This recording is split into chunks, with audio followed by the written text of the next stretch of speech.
Peace. You are tuned into Edible Activists with your host and favorite edible activist, Melissa L. Jones. On this show, we honor Black people and their stories in food and agriculture, celebrating legacy, traditions, contributions, and creativity that all stem from the land. So tune in and let's get started.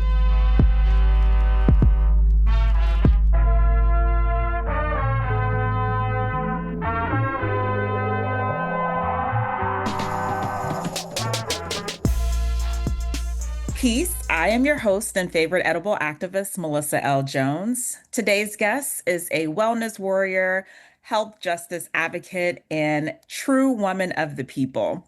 Gianna is the force behind Get Fresh Daily, a Philadelphia-based initiative working to close the gap between fresh food access and the knowledge of what to do with it. From classrooms to city policy, her work has been reshaping how communities relate to food for over 15 years. Gianna, welcome to Edible Activists. Thank you so much for having me. Thank you so much, Melissa. And thank you for that wonderful introduction. That was awesome. Listen, we have to have a small kiki. Look, we've been kikiing since We're before the kicking. show, but the kiki here, we met very recently at the Black Women in Food Conference, which was this vibrant convening. And here we are. We connected instantly. And I am just like stoked, like how, quickly, we've been like On it. almost joined at the hip, but like I'm here in DC and you're in Philly. Really. But that's what I love about the Black Women in Food convening, that it is my third year going. It fills your cup. And everyone in the room, we are so connected that it feels like we've known each other for so long. So it makes that follow up so easeful because we know we're on the same page. Absolutely. And I have to paint like this small like picture that I think it was lunch. It was during lunch.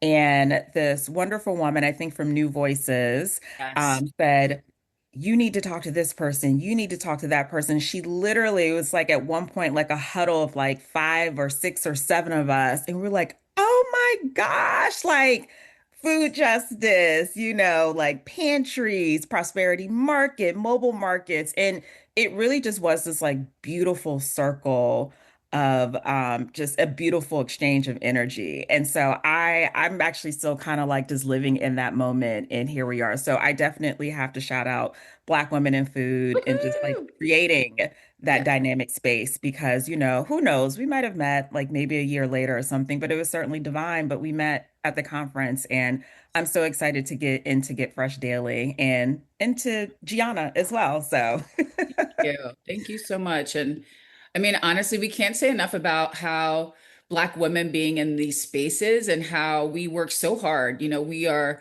so committed, we're so passionate, and so we don't have that opportunity to, we feel like we take so much on for ourselves that it can be challenging to be in community with others who are sharing that work. So it's really powerful to be able to be in the same space and to be able to connect with people who are doing similar work to you. It's really, I really can't understate how incredibly important that is. To I take a feel that. pause with that. I feel all of that.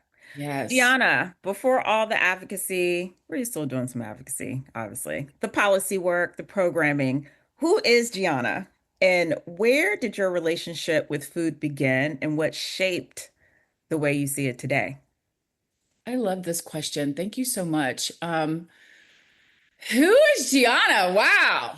Just something light. Well, I am a mom, and I feel like I'm an earth mama. I was always that girl who would be kicking off her shoes in summer, walking around barefooted, climbing trees, catching lightning bugs.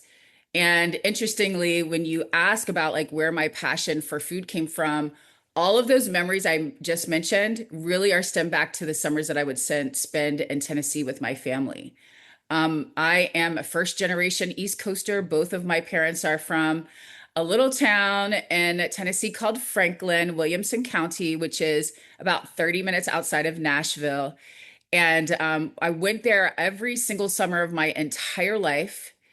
And it really did shape who I am, and how I relate to the world, and for sure food. I mean, I often think about that because the whole culture of going to, the farmer's market to get what was fresh, and, that being the ritual on Saturday, and spending the rest of the day Saturday, like popping the beans and, shucking the corn and, slicing the tomato for Sunday dinner. Like we would go to church, and the entire rest of the afternoon was spent eating this beautiful food together with our family.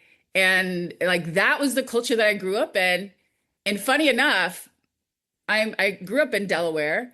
My mother was not a cook. She was not a cook. And she had a hard time with it. And I think that I really kind of took on like the rest of my family who really loved food. So it was hard. Like I remember at a young age just being like, this is not quite it. I'm sorry, mom, she knows. Um, but when I went to Tennessee, it just like I really connected with those food experiences with my family. Man, Gianna, sounds so similar. And you know what? I've never labeled myself as a first generation East Coaster. I Yeah. guess, mid-Atlantic because my parents moved to Maryland, but even DC, like mid-Atlantic. But I've never labeled myself that way. So thank you for saying that. Because I actually was thinking about that the other day. I'm like, my parents are from the South, they're from Yeah. Mississippi. And me and my sister were babies when they moved up here. Yes. But similar stories and like spent so much time like in the South doing the same things. And when I tell you, when you mentioned like the lightning bugs, when I tell you something just jumped up out of me because just like that nostalgia of the honeysuckle and the lightning bugs and the sap on the trees and I'm like literally getting teary-eyed. It's like it's such a beautiful, I'm so grateful for having that childhood. I don't oh know if my I would not be the same person without it. Because, I for living on the East Coast was very isolating. Like my parents, we didn't have any family. We didn't have a lot of family friends. And Delaware is very isolating. Like it was not a lot of Black folks. And so I think that my parents just kind of like went within, and we didn't have, it was a very isolating kind of childhood. So though I mean we lived for the summers. We lived to go home to Tennessee. Oh my gosh, I love that so much.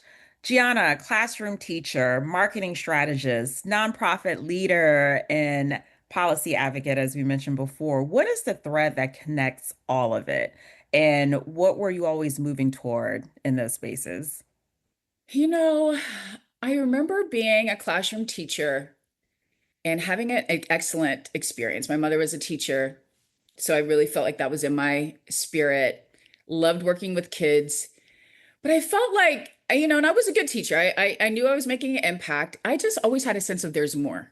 It's bigger than this. I felt like this is great, but you don't ever really get to see the impact that you have on children. Like I taught fifth grade. And I felt good that I would, but like it was so much later. I just felt like I wanted to make a difference, and I wanted it to be, um, just more tangible, and like a bigger impact. So I felt like, I mean, the way that being a teacher, being in marketing, being in nonprofit, I mean, I think that the thread is just about like really caring for people. And I was actually in a nonprofit marketing. I actually got my first job out of college was at Freedom Theater. I was in the arts marketing department. And um, and even so, even in marketing, it was still about like community and culture, um and a real profound caring, a caring for community and caring for each other. So yeah, all of the yeah, it was very like not planned. I mean, I was in marketing, and then I had a child, and then I was like, I need to be home, so I became a teacher.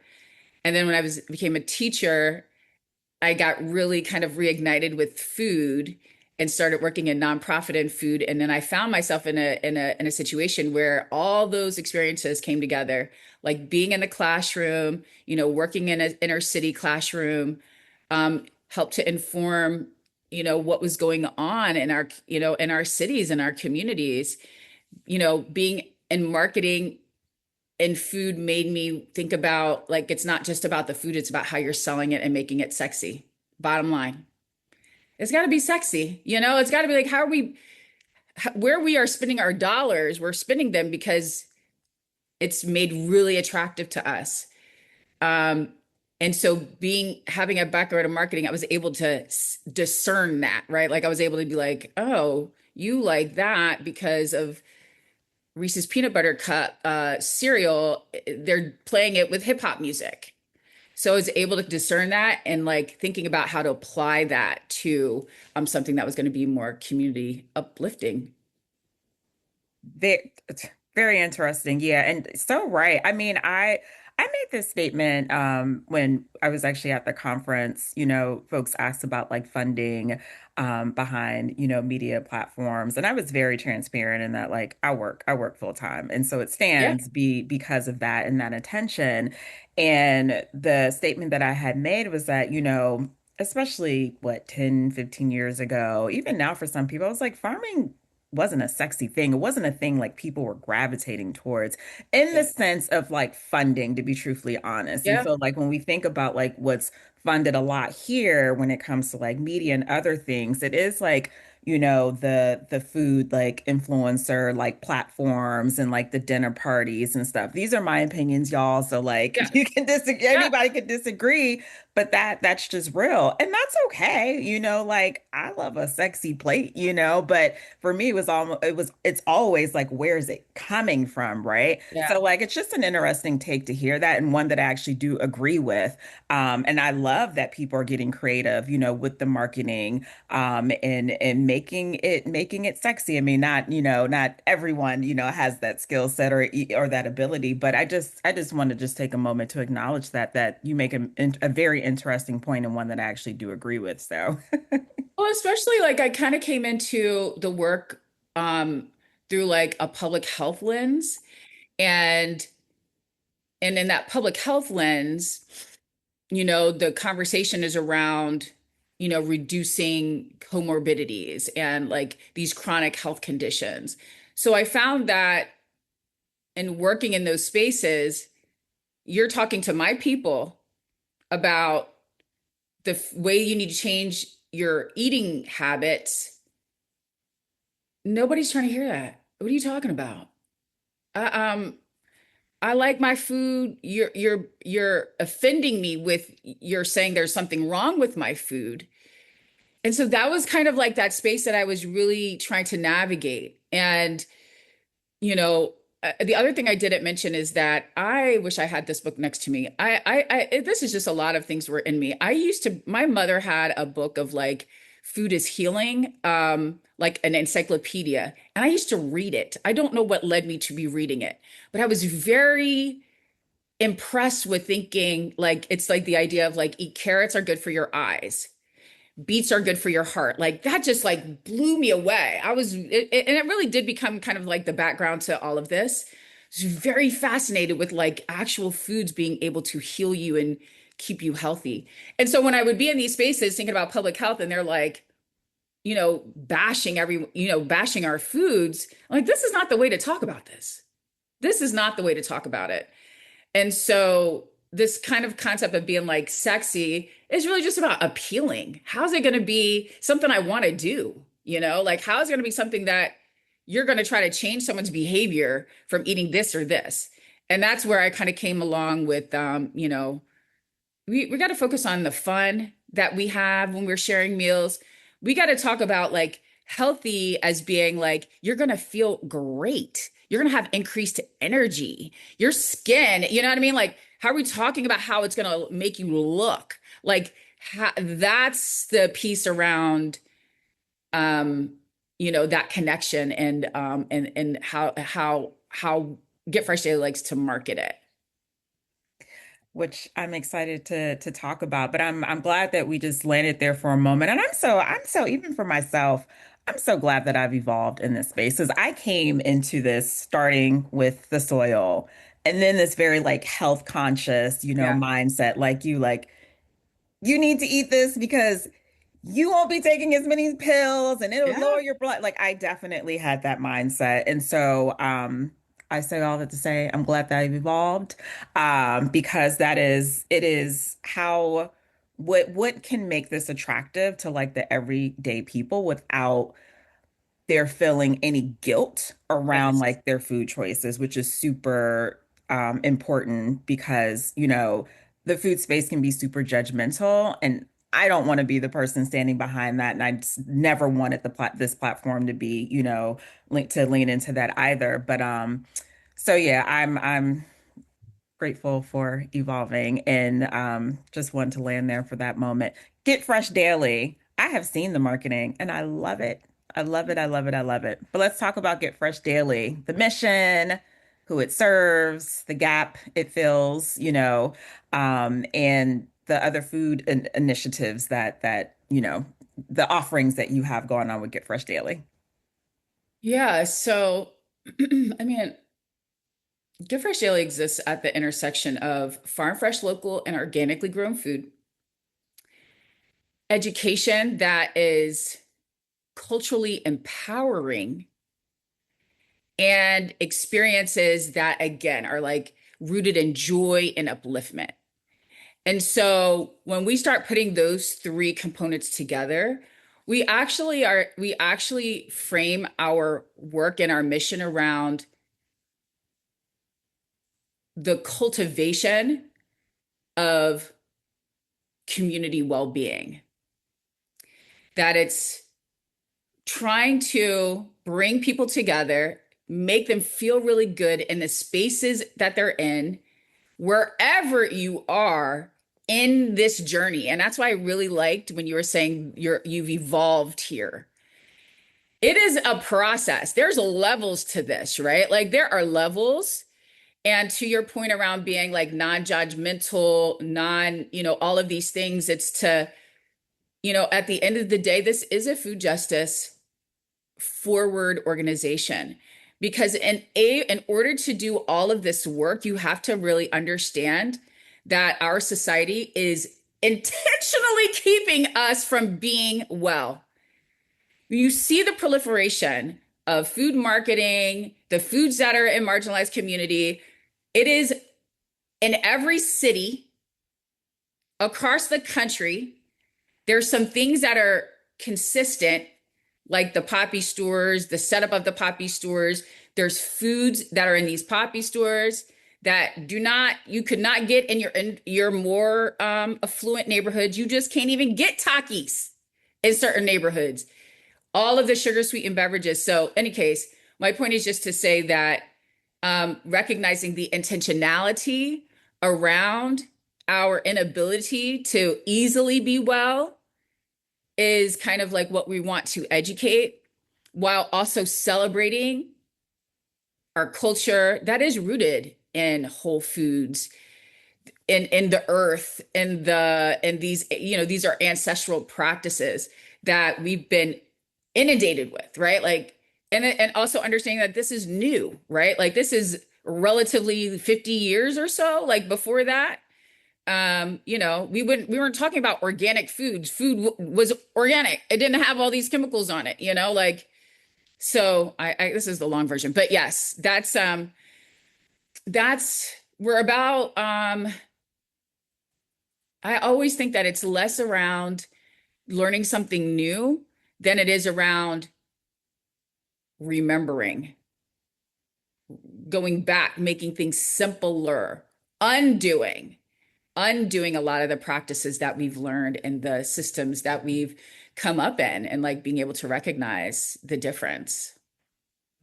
Oh, I love that so much. So beautifully stated. Philadelphia specifically, what does the food landscape look like from where you sit? And what are some of the neighborhoods? I guess like what are some of the gaps that are still missing in Philadelphia? And I don't know if like you've only serve like a specific, part of Philly, but like just talk to us about like what Philly's foodscape, looks like.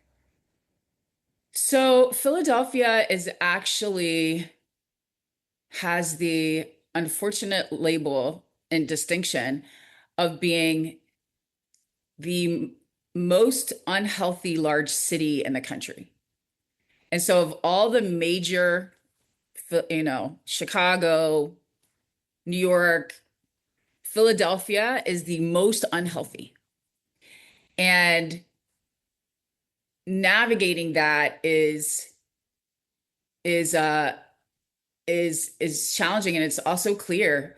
So what you see here in Philadelphia is, first of all, let me just champion the fact that we also have one of the most robust urban agriculture scenes also in the country. So we have so many amazing farmers and growers throughout the city that are working so tirelessly to grow beautiful chemical-free produce. Um, Philadelphia is a city of neighborhoods, so everything is very neighborhood specific.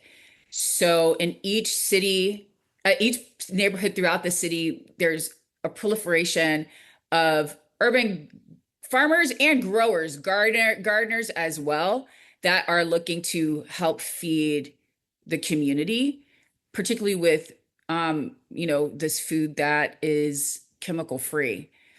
The challenge is that the oversaturation of unhealthy foods in Philadelphia is abominable. I guess it's probably everywhere. But you'll have, like, say if there's a garden on a block, it's countered with poppy stores have nothing healthy in it, Chinese food, pizza spots, water ice, and I think with the culture with Philadelphia is even further um, exacerbated by the fact that we're known for our cheesesteaks and pretzels and the water ice. It's just, like literally like the cheesesteak, like the hoagies, Wawa, like it is just part of the culture. And so it makes our work really challenging, It makes it really challenging. I mean, I do a lot of work with schools, and we talk about healthy eating, and this kids are like, Miss Gianna, you're telling me I should eat healthy, but there's nothing like that in my neighborhood. And so this is why it's like, you're right. What can I say to that? The only thing you can say to that is like, you're right. Now let's talk about why that is. Why is it that we know that we should be eating more healthy foods, but you can't get it in your neighborhood? And by the way, let's go up the way a little bit, a couple of blocks in the more affluent neighborhoods, and it doesn't look like that. And so we actually do food justice community tours where we look at our neighborhood and then we go to, the affluent neighborhood and see the difference.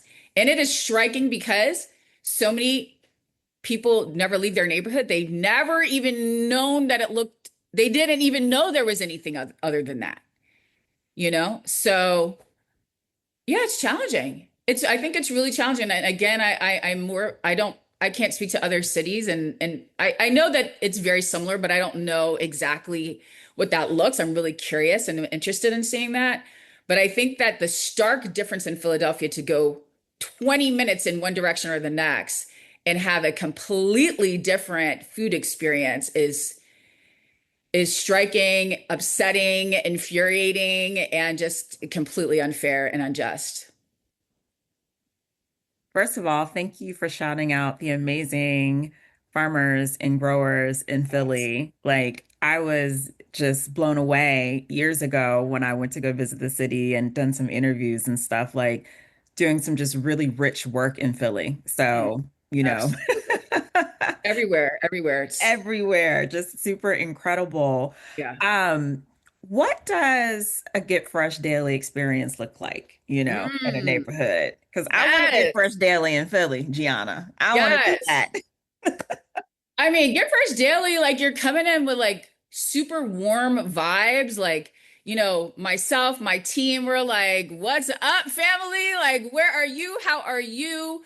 We are very, I again, I kind of take this back to like my Tennessee roots. Like, everyone is welcome. Like everybody is family to me. I'm always looking out for the best in people. I see the best in people, and that's kind of how I have my team and folks that we work together is like we are welcoming everyone in this space and meeting them where they are.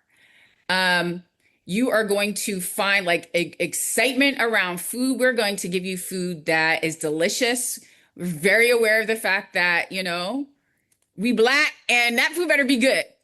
You know what I mean? I always say we got one shot. I got one shot. So I'm gonna make sure that what you have is it back to be good. That one shot is real. We don't play. You got one shot on this vegan thing. Come on, girl. You better come with it. I know this very well, and I do not listen. Where's the dip? You're gonna find some good dip. It gotta have some good sauces. It better be well seasoned. Come on now. We're not playing these games. I We're have not. tears coming out my eyes because We're it's not. so real. We're not gonna play you. We're not gonna play you. We're gonna keep it Black. And here's the thing. Everybody is welcome. And I mean that. I love everyone. I want everyone to have and be a part of this experience. You are cracking up. I'm 11. Listen, I'm right. I listen. You We're are right. so right. We don't play. Listen, Listen, my best friend side eyes me every single time. I'm I like, you want know. to try this vegan dish? She's like, all right, look here, Garden of Look here. Eden. Like literally, that's what he calls me, like Mother Listen. Earth. Yes. One shot. Like one shot. Listen, we're at fit like our programs are based at our garden space, and our garden is at 52nd and Pine Street. This is the heart of West Philadelphia. The 52nd Street corridor is a historic business district. It is arguably one of the most important thoroughways in the city. Um, it's across from Malcolm X Park, so that's telling you who is there. We know this. We listen. We know this. So, I mean, I think that again, everyone is welcome. And it's just going to be a high vibe energy. It's going to be a high vibe, positive energy. There's always music playing. There's always like delicious food, at our markets. There's everyone is all of our vendors are committed to what they are, their work, what they are creating, their commitment to wellness and their commitment to the community. And so that is in itself like that's our the fabric of our offerings. We have a fresh takes produce box. I have the very, very lucky distinction of having a Black dietitian who is also plant forward and who is also, has been a part of our garden program. So when we're putting together our curriculum, it's dynamic. Our recipes are real, like they're real takes on foods that we already love. Um, and again, like this is again like this. I love framing our conversation starting with like the roots in Tennessee, because actually, like I feel like soul food is really about the soil and simplicity. It's like it's the Edna Lewis, right? It's like it's the cooking in season. It's using the herbs and things that are available at that time. Those are the foods that are nourishing us when we need it. So I don't know, I'm a little all over the place, but it's just authentic and it's love, it's positive. I actually have a rule that's like positive vibes only. And that's not to override that there are negative vibes, but we believe in the power of your intentions and your words. And so we affirm, what we want to see in the world that we're living in. Gianna, you painted that beautifully, and I cannot wait to Yeah. engage in a Get Fresh daily experience. We talked about this. I'm Yeah. there. I am there. Yeah. It's fun. It's fun. It's good vibes. Yes. So, knowing how to transform whole ingredients into a meal is literally life sustaining, as we know. Life sustaining knowledge is what our ancestors did, heck, our grandmothers, mamas, and it's that has been eroded over generations. It has. And so, but shout out to the folks who are like, our archivists and our memory keepers who are actually doing great work. I definitely have to lift them up, but it has been eroded over generations. How do you approach rebuilding that? You know, because as we talked about, it is you can push the healthy food, you know, push the radishes, push the cucumbers, but if you don't know what to do with it, then ultimately it might just end up becoming a waste. But then it's also that part of like meeting some people where they are in this place too. So, how do you Yeah, feel I about mean, it that? is challenging. I mean, so like I said, we have a curriculum, we have a CSA, Community Supported Agricultural Box of Produce. And I work with an organization called Philly Food Works. They're an amazing organization here in Philadelphia that has the largest network of local and regional farms, and they're a food distribution hub. And in our partnership, they allow me to curate what's in the individual boxes. And in doing that, um, I put together like kind of like our framework for how to use 7 or 8 foods together in a meal. So I'm very mindful about like, I always use the example of like if we have cabbages in the box, you're gonna have cabbages, green peppers, onion, your garlic, your potato, everything. Because listen, everything you need to do That Southern to box, that sounds a Southern. Southern box. I'm telling you. So I know that those are foundational meals. Like most people know how to do a fried cabbage, right? And then I'll put something in there, say like, this would not be a box because this is not seasonal, but just to say, for example, garlic scapes, right? Something that is hyper local that people don't know, but that's what then the recipe is going to be focused on, right? So that it's like, first of all, empowering because I know how to use 7 of the 8 ingredients in this box. I know what to do with it. Then I'm going to give you a healthy version of that cabbage. There's no need to fry it. We can steam it or we can roast it. And so teaching like the foundational cooking skills while introducing new things like a little bit at a time. That's kind of our framework. And again, to kind of approach this thing, like how we're talking is how I talk in our class. It's like, y'all, I'm not gonna play you. I'm not gonna play in your face. We're not gonna have radishes in this box. We're just not gonna do it. We're just not gonna do it because we're not gonna do it. That might be something we offer in the garden, where as a tasting, right? So it's kind of like if this is coming in your home, I want you to be able to use it. And then I feel like the biggest thing is really teaching around there's like a formula. And what you realize when you start to eat more local and regional is that pretty much everything you can either roast it or saute it. And it's olive oil, garlic, onion, and some lemon.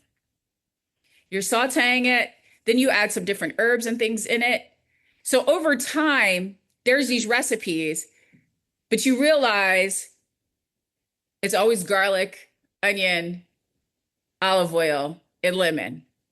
We have ginger in the boxes, turmeric in the boxes, we have fresh herbs in the boxes.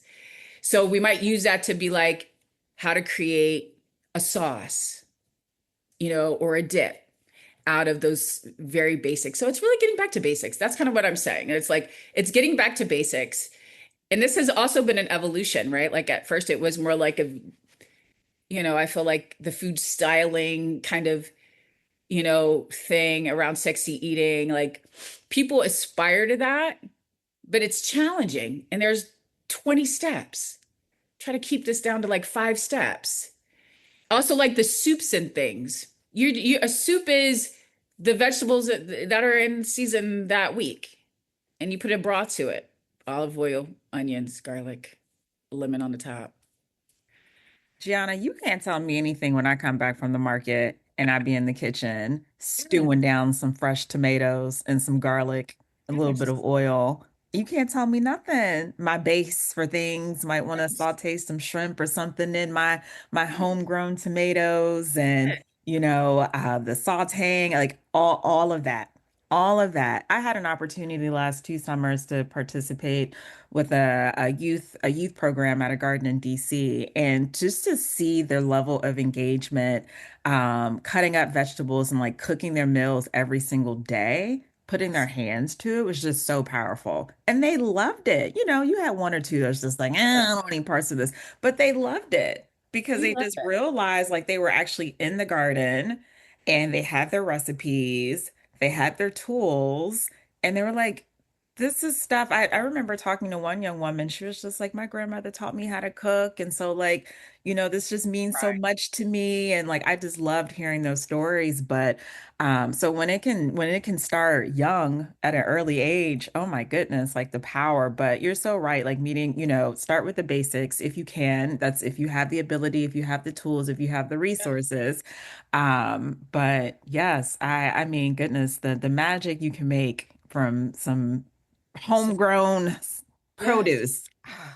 And I think too that this is also because our food has been so, the ultra processed foods, right? So they're um so much manipulation in terms of like the salts and the sugar and the natural flavors that have like exploited our taste buds so that when you start eating more naturally, it's changing our palate. It's changing our taste buds. It's changing how we're experiencing the food.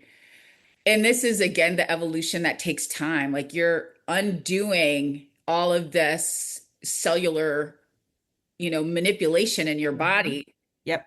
so that as you start to, over time, and I mean, this evolution too, we can't underestimate that it takes years. I mean, like it takes a long time. And this is not this is not discussed enough that it's like, I mean, I started this kind of eating style, probably 10, 15 years ago to get to the point now where I'm almost like completely whole foods. Like I don't eat any processed foods very rarely. And at the same time, do if I want to. Yep. I just don't want to anymore as Yeah. much. But just to understand that, and that like by the time you kind of get to, where you're starting to undo so many of the flavor palettes that you become used to, you can taste the food. Hmm. And so that you don't need as much, like we don't need all of this stuff. Like have like a Exactly. beautiful, like you can taste the difference between one tomato and the other tomato. And,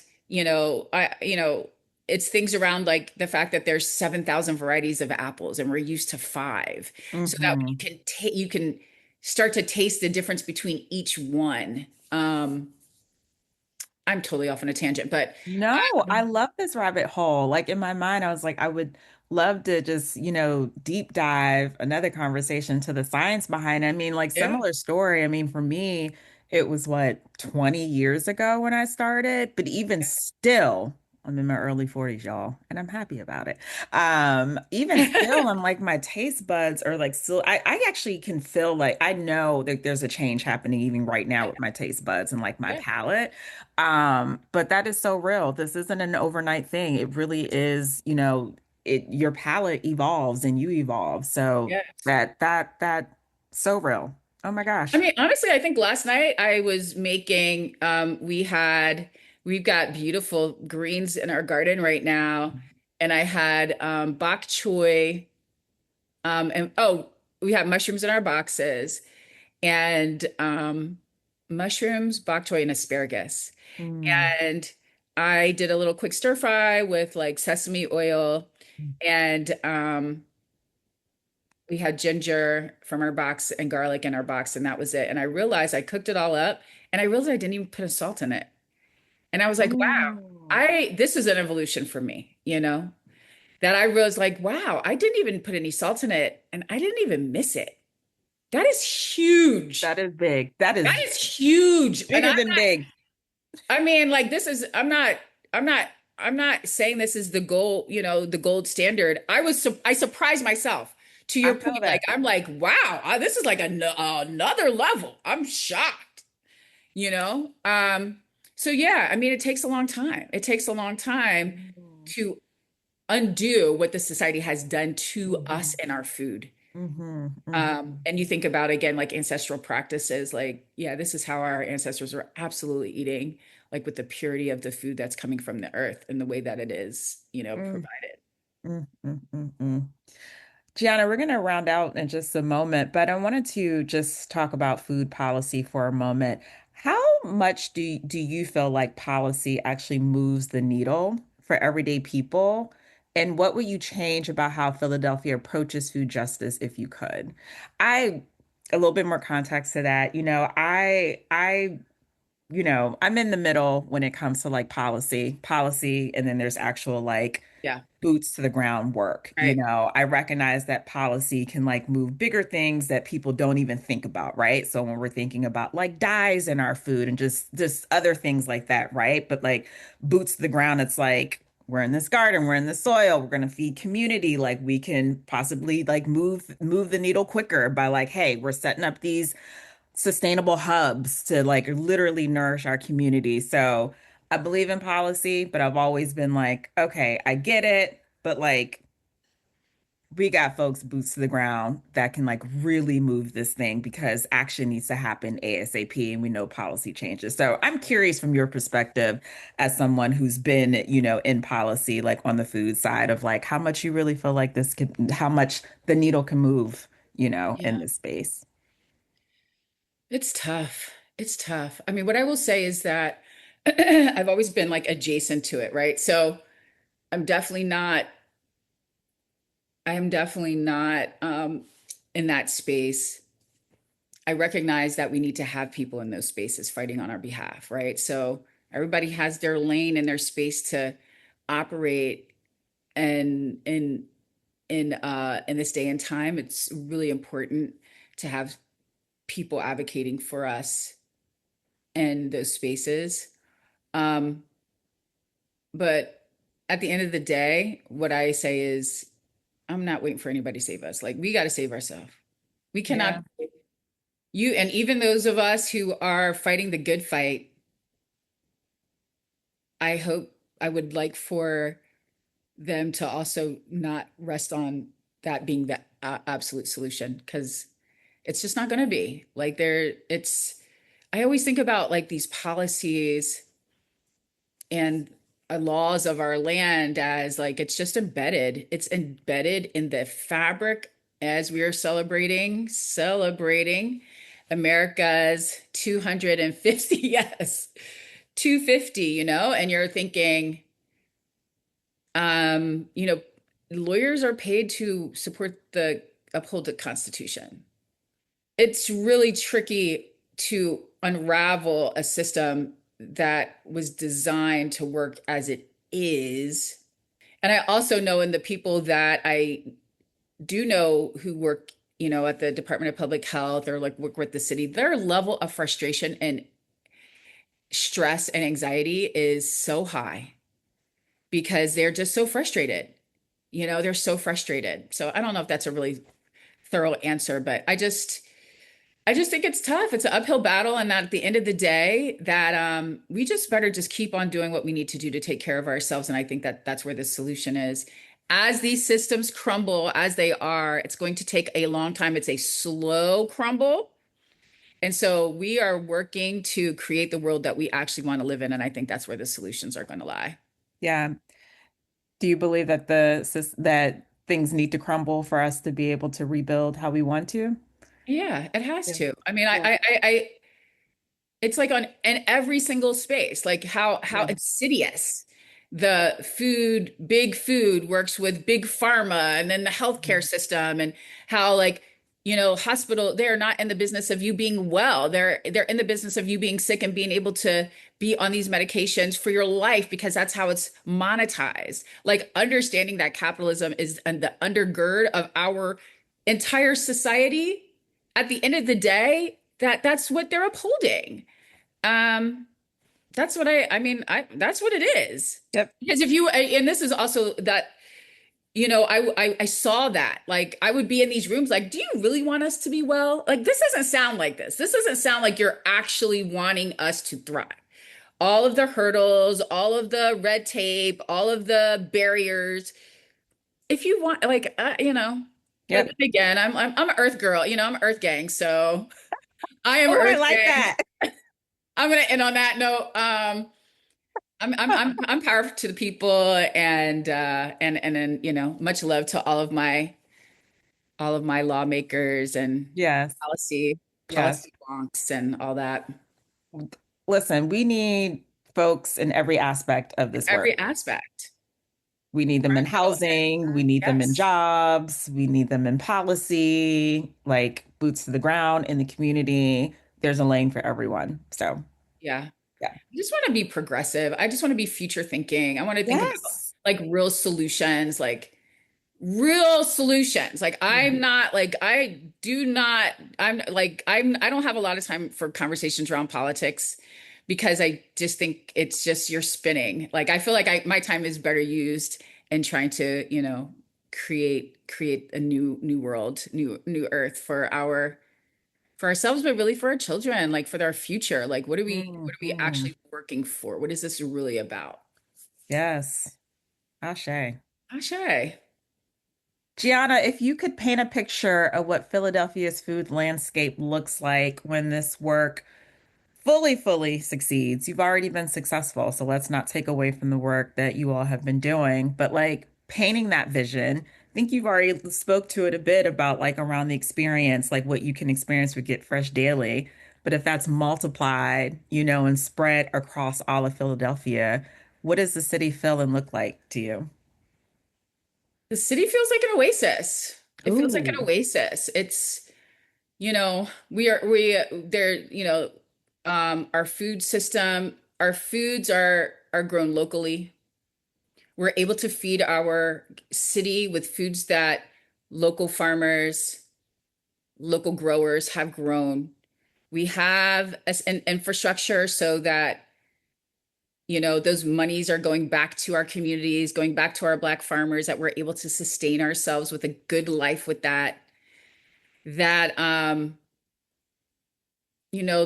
corner store and all the junk gotta go. There's no place for that in this vision. So that, the corner stores are truly places where like children can go in and get like the fruit salads that they love at a price that's doable.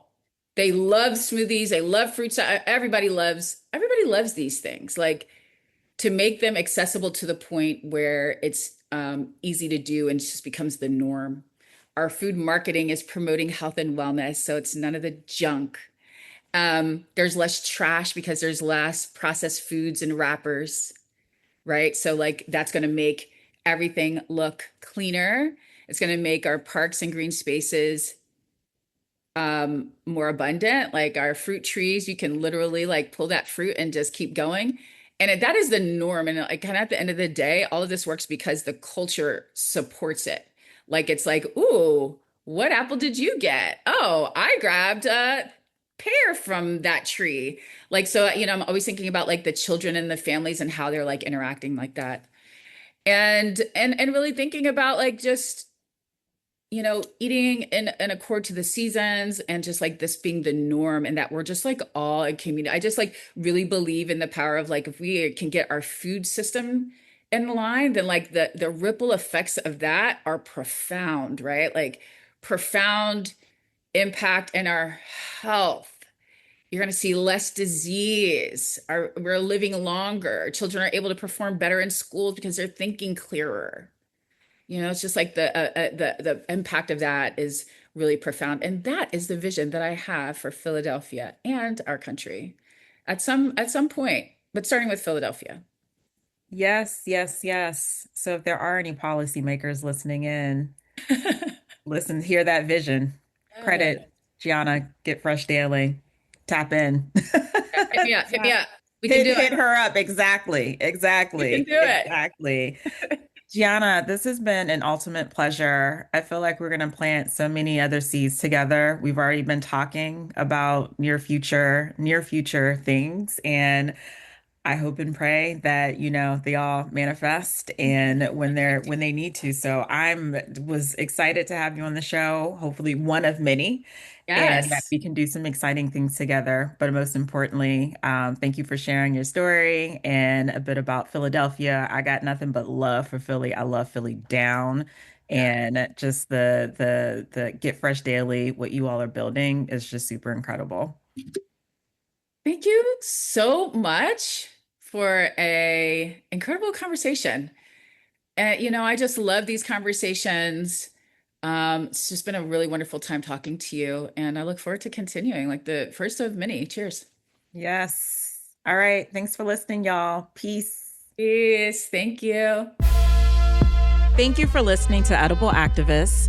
You can find today's episode on Spotify, iTunes, and Simplecast, and follow along on all social media platforms at Edible Activists for updates. Want to support this platform? You can do so by purchasing our commerce or connecting with me about media partnerships at www.edibleactivist.com. In the words of Baba Tariq Adunu, there is no culture without agriculture. Peace.